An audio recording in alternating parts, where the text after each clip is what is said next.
আচ্ছা শোনো, এটা হচ্ছে আমাদের বাগান। অনেকদিন ধরে এটা ঠিক মতো যত্ন নেওয়া হচ্ছে। দেখছো কি পরিমাণ ময়লা জমছে। তুমি এক কাজ করো, পুরো বাগানটা ভালো মতো পরিষ্কার করো।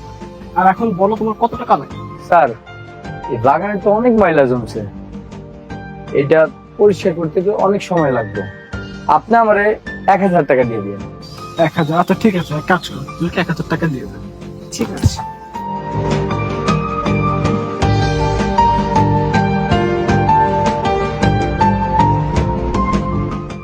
ম্যাডাম, আপনার হাতে এটা কি? আপনি এই কোচিং এ পড়েন? আপনি কি বিসিএস মানে প্রিপারেশন নিচ্ছেন? হ্যাঁ, আমি এই কোচিং এ পড়ি। তাছাড়া আমি বিসিএস ক্যান্ডিডেট। আর তুই কি করে জানলি?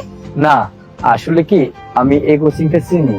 আমার খুব ইচ্ছা ছিল যে এই কোচিং এ পড়ার, কিন্তু এই কোচিং এ তো অনেক টাকা লাগে পড়ার জন্য। এই কোচিং এ শুনেছি কি পড়ালেখা অনেক ভালো হয়, আর এখান থেকে বলে অনেক লোক বের হয়েছে বিসিএস ক্যাডার হয়ে।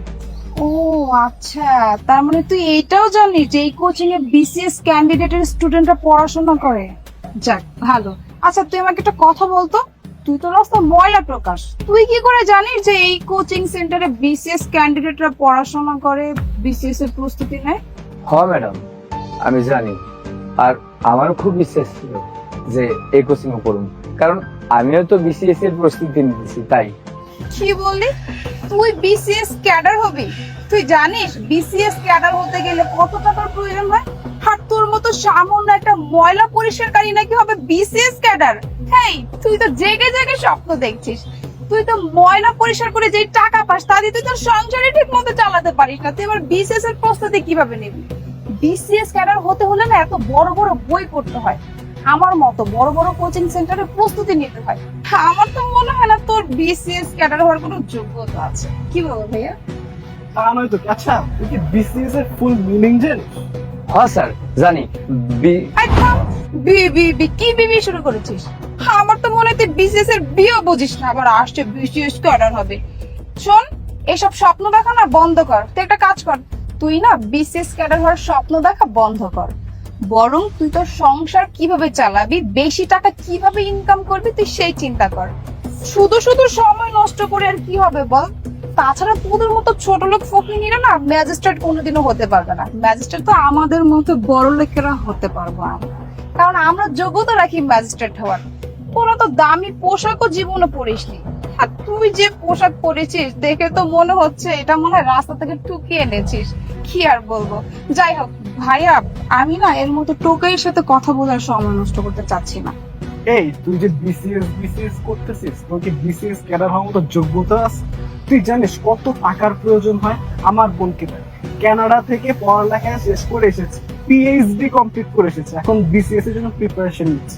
কিছুদিন পর বিসিএস ক্যাডার হবে, ম্যাজিস্ট্রেট হবে। তোর সে যোগ্যতা আছে? তুই জানিস ও কত টাকা খরচ হচ্ছে পড়ালেখার জন্য? তুই কি সামান্য ময়লা পরিষ্কার করিস? কত টাকা ইনকাম করিস? তুই এত টাকা খরচ করে পড়ালেখা করবি, তো তোর ন্যূনতম যোগ্যতাটাই নেই বিসিএস ক্যাডার হওয়ার জন্য। আবার ম্যাজিস্ট্রেট করিস, তাই না? তুই হচ্ছে ভালো ময়লা পরিষ্কার করে নিজের সংসার চালা। স্যার, আপনারা দুইজন আমার সাথে এমন ব্যবহার করতেছেন কেন? ভালো করে কথা বলতে পারেন না? আচ্ছা, আমার কি অপরাধ কোন? আমিও তো বিসিএস পরীক্ষা দিতে পারি, তাই না? তোর সাথে আর কেমন ব্যবহার কর? কে তুই? সামান্য একজন ময়লা পরিষ্কার হলো, নিজের অকাতের মধ্যে থাক, বুঝছিস? এই, তোর পকেটে এটা কি যেন দেখা যাচ্ছে, দেখি। ও, এটা এটা হইলো নোট। আমিও বিসিএস এর প্রস্তুতি নিয়েছি, দীক্ষা নোট করে রাখছি। তুই এই নোটটা অনেক যত্ন করে বানিয়েছিস, তাই না? ঠিক আছে, এখন এই নোটটাকে আমি তার যোগ্য স্থানে দেব। তোর এই নোট না তোর কাছেই রাখ। ম্যাডাম, আপনি যে এটা সুইটা আমার মুখে মারলেন, এটা কি উচিত হলো? আপনারা বিসিএস এক্সাম দেবেন, আপনার ব্যবহার এমন, আপনার তো ব্যবহার ভালো হওয়ার উচিত, তাই না? আর আমরা গরিব বইলে কি আমরা বিসিএস করতে পারবো না? আপনারাই করতে পারবেন কেন? আমরা কি গরিব বইলে কি আমাদের অপরাধ? আমরা করতে পারি না? আমি তো চুরি করতেছি না, আমি তো কাজ করি না, আমার বিসিএস কমপ্লিট করার চেষ্টা করতেছি, তাই না? আমি তো কারো কাছে গিয়ে চিন্তাই করতেছি না, তাহলে অপরাধটা কি? আর এমন ব্যবহার করার তো দরকার নেই আপনার। এই ফকিনের বাচ্চা, আমি কি তোর কাছে এখন কৈফিয়ত দিব? হ্যাঁ, আমি কি করব না করব আমার কাছে কাছে যেটা সঠিক মনে হয়েছে আমি সেটাই করেছি। আর তোর মতো ফকিনীর না এসব নোট লেখারও কোনো যোগ্যতা নেই। তোকে না যে কাজ করার জন্য এখানে নিয়ে আসে তুই সেই কাজ কর, এটাই ভালো হবে। ভাইয়া চলো তো। শোন, তোকে যে কাজ দিয়েছি ঠিক মতো সেটা পালন কর। বিসিএস ম্যাজিস্ট্রেট এটা মাথা থেকে ফেলে দে, কারণ তোদের মতো ছোট লোকদের দিয়ে এত বড় কিছু হবে না। যা কাজ কর। পাইছে স্যার। চল।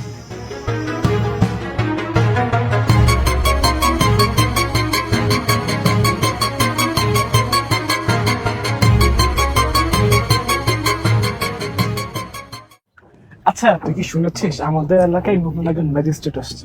সে নাকি এলাকায় যত 2 নম্বরে বিল্ডিং গুলো উঠতেছে সব একদম বন্ধ করে দিচ্ছে। আরে ভাইয়া তুমি কি বলো এসব? নতুন ম্যাজিস্ট্রেট আসছে তো কি হয়েছে? আমি তোমার বোন, আর এই সকল ম্যাজিস্ট্রেট না আমার পকেটে থাকে। আর আমরা কত টাকা পয়সার মালিক, এই সকল ম্যাজিস্ট্রেটকে না মোট অঙ্কের টাকা দিলে তাদের মুখ এমনিতে বন্ধ হয়ে যায়। তো তুমি এইসব নিয়ে একদম টেনশন করো না। হ্যাঁ, তা তো আছে, আজকাল টাকা দিয়ে সব কেনা যায়। Very good. আচ্ছা, আমাদের বাসার নিচে ওরা কারা?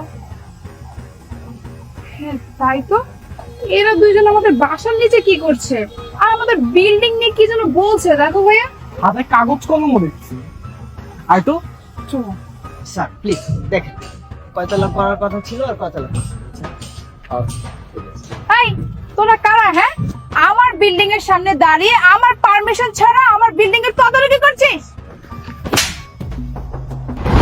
জানেন আপনি কার সামনে দাঁড়িয়ে কথা বলছেন? জানেন উনি কে? উনি একজন ম্যাজিস্ট্রেট। ও স্যার, আমরা আসলে বুঝতে পারি নাই যে উনি ম্যাজিস্ট্রেট, তাহলে আমরা এরকম বিহেভ ওনার সাথে কখনোই করতাম না। আর বাই দা ওয়ে, ওনাকে কেমন যেন চেনা চেনা লাগছে। আরে ভাইয়া তুমি এখনো চিনতে পারো না এই লোকটা কে? উনি হচ্ছে সেই ময়লাওয়ালাটা যে আমাদের বাগান পরিষ্কার করেছিল। কিন্তু ময়লাওয়ালাটা তো ম্যাজিস্ট্রেট হয়ে গেছে ভাইয়া। ও স্যার, আপনি সে? স্যার আমি জানতাম আপনি একদম অনেক বড় ম্যাজিস্ট্রেট হবেন। ওই যে সেদিন আপনাকে ছোট করেছিলাম না, বলেছিলাম ময়লা ময়লা এটা সেটা, আপনাকে বিসিএস হবে না। আসলে স্যার আমি আপনাকে ইন্সপায়ার করেছিলাম যেন আপনি অনেক পরিশ্রম করেন এবং এরকম একটা পজিশনে আসতে পারেন।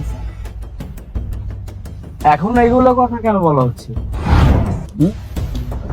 তখন তো আপনারা অনেক বড় বড় কথা বলেছিলেন যে একজন ময়লাওয়ালা বিসিএস ক্যাডার হতে পারে না, একজন ময়লাওয়ালা কিছু করতে পারে না, তাই না? খালি ময়লা পরিষ্কার করবে আর জীবনযাপন করবে, তাই তো? কেন তাদের কোনো স্বপ্ন নেই, তাদের কোনো ইচ্ছা নেই? আচ্ছা বলুন তো, আমি কি কারো টাকা মেরেছিলাম? আমি কি চুরি করছিলাম? না, আমি তো কষ্ট করে আমার বিসিএস এর প্রস্তুতি নিচ্ছিলাম, তাই না? আমি তো চুরি করছিলাম না। আর আপনাদের কাজ করেছিলাম তাই আপনারা টাকা দিয়েছিলেন, তাই না? আমি তো আপনাদেরকে কোনো কিছু বলিনি। আর আপনি বলেছিলেন আপনার বোন কিনা কানাডা থেকে স্টাডি করে আসছে, তাই না? আর কোথায় গেল সেই স্টাডি? আপনার বোন কি বিসিএস ক্যাডার হতে পারেনি? কত নম্বর পরীক্ষা দিল? নাকি আপনার মতো চুরি করছে? আপনি চুরি করানো শেখাচ্ছেন ওকে? না না প্লিজ, আপনি আমাদের সাথে এরকম করবেন না। আপনি যে অনেক বড় একজন ম্যাজিস্ট্রেট হয়েছেন এটা তো আমাদের গর্ব। তাছাড়া আপনি আমাদের সম্পর্কে তো জেনেই গেছেন যে আমরা অবৈধ বিল্ডিং এর প্রজেক্ট নির্মাণ করি। তো তাহলে আসুন না, ভালোই হয়েছে আমরা একসাথে বসি, কারণ ম্যাজিস্ট্রেটের সাথে তো আমাদের ভালো বন্ডিং রাখা উচিত, তাহলে আমাদের জন্য ভালো হবে। আর সমস্যা নাই, আমরা আপনাকে পুষিয়ে দিব। এই একদম চুপ, মুখ বন্ধ। পুষিয়ে দিবেন তাই না? আপনি কি আপনাদের মতো ভাবছেন? হ্যাঁ, চুরি বাটপারি করে টাকা নিব আমি? আমি একজন সৎ অফিসার, বুঝতে পারছেন? আর আপনারা যে অবৈধ জায়গায় এই বাড়িটা করছেন না, আমি এটার ব্যবস্থা অবশ্যই নিব। আমি কখনো আপনাদেরকে মাফ করবো না, বুঝতে পারছেন? তাই এটা এখনই স্টপ করে দাও, জি স্যার। এটার কাজ যাতে বন্ধ হয়ে যায়। স্যার প্লিজ স্যার, আপনার এই 2 বছর আগের ক্ষোভ আমাদের উপর এখন দেখাবেন না স্যার। আমরা আসলে অনুতপ্ত স্যার, আমরা আর এরকম কাজ করবো না। আপনি বিশ্বাস করুন, আজ থেকে এই 2 নম্বরে সব ব্যবসা বন্ধ করে দেবো স্যার। প্লিজ স্যার, এইবারের মতো মাফ করে দিন স্যার। আমি সেদিনকার কথা ভেবে আপনাদের সাথে কোনো কিছু করছি না, আমার কথা মনে আছে। কিন্তু বিষয়টা হচ্ছে আমি একজন অফিসার, আমি আমার জবের সাথে কোনো কিছু স্যাক্রিফাইস করতে পারবো না, আর বেমানিও করতে পারবো না। আপনারা যা করেছেন সেটা অবৈধ কাজ, আর আমি অবৈধ কাজ কখনো পারমিশন দেবো না। আপনাদের এই বিল্ডিংটা করতে পারবে না, এখানে স্টপ করে নিতে হবে। আর শুনুন, আপনি এবং আপনার ভাই কোনো প্রকার সিটির বাইরে যেতে পারবেন না। আর যদি একান্তই যেতে হয় স্যারের পারমিশন নিয়ে যাবেন, কথাটা যেন মনে থাকে। Sir please.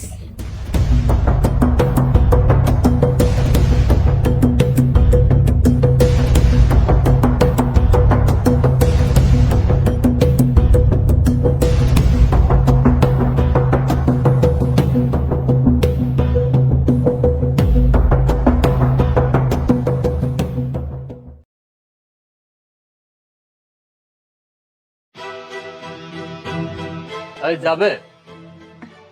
আরে শ্বশুর মশাই আপনি? জামাই বাবাজি, তুমি কেমন আছো?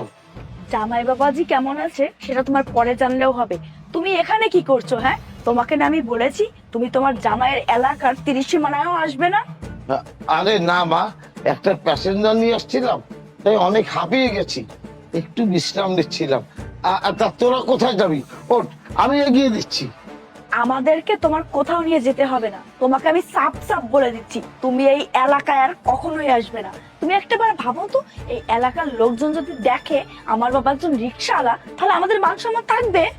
আরে শ্রুতি, কি ব্যাপার? এই ফকিরের সাথে এত কিসের কথা? তোর আত্মীয় লাগে নাকি?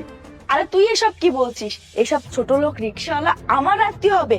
আরে এর আগে তো আমি এই ছোট লোককে কখনো দেখিনি। আরে তুই বলছিস কিনা এ আমার আত্মীয় হবে? না মানে তোর সাথে চেহারারও মিল আছে তো, তাই ভাবলাম আর কি। আমার আবার এসব ফকিরদের একদম সহ্য হয় না। তুই একদম ঠিক বলেছিস, আমারও না এসব ছোট লোকদের একদমই সহ্য হয় না। আরে তুই এখনো এখানে দাঁড়িয়ে আছিস? তুই এখান থেকে যাবি নাকি আমি লোক ডেকে তোকে ঘাড় ধাক্কা দিয়ে বের করে দিব? মা শ্রুতি, তুই আমার সঙ্গে এমন ব্যবহার করছিস কেন? আরে শ্রুতি, এই ফকিরটা তো তোর নামও জানে, আবার তোকে মা বলে ডাকছে, তার মানে নিশ্চয়ই তোর বাবা। কিরে, তুই তো বলেছিলি তোর বাবা নাকি অনেক বড় বিজনেসম্যান, এখন তো দেখছি রিক্সাওয়ালা। আরে দুলা ভাই দেখেছেন, আপনি তো রিক্সাওয়ালার জামাই। ঠিক আছে বাবা, তোদের ব্যাপারটা তোরা বোঝ, আমি এর মধ্যে না থাকি, গেলাম। শান্তি পেয়েছো? করলো তোমাকে অপমান? আমার অনেক বড় ভুল হয়েছে যে তোমার মতো একজন রিক্সা চালকের মেয়েকে আমি বিয়ে করি। এখন এই মহল্লার সবাই আমাকে নিয়ে হাসি ঠাট্টা করবে, আমাকে অপমান করবে যে আমি সামান্য একজন রিক্সা চালকের জামাই। যত সব। তোর মতো ছোট লোকের ঘরে আল্লাহ পাক কেন যে আমাকে জন্ম দিয়েছে সেটাই আমি বুঝতে পারলাম না। যত সব ছোট লোক। মা শ্রুতি, আমার কথাটা একটু শোন মা, আমার কথাটা একটু শোন।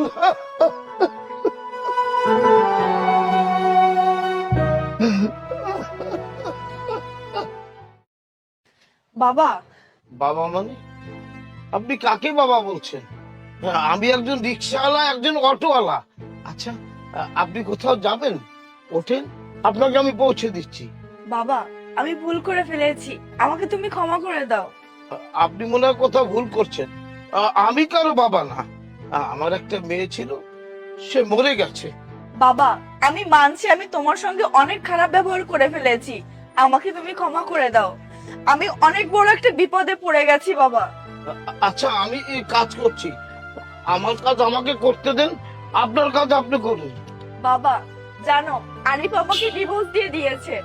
আমি বাদেও ওর অনেক মেয়ের সঙ্গে সম্পর্ক আছে। ও বাড়িতে আমি যখন না থাকতাম অনেক মেয়ে নিয়ে বাসায় আসতো, এটা যখন আমি জানতে পারি ও আমাকে মেরে ধরে বাড়ি থেকে বের করে দিয়েছে। আপনার স্বামী আপনাকে তালাক দিয়েছে, তাতে আমার কি? যান তো, আপনি যান, আমার কাজ আমাকে করতে দিন। বাবা প্লিজ তুমি একটু বোঝার চেষ্টা করো। বাবা, বাবা শোনো, বাবা, বাবা, বাবা।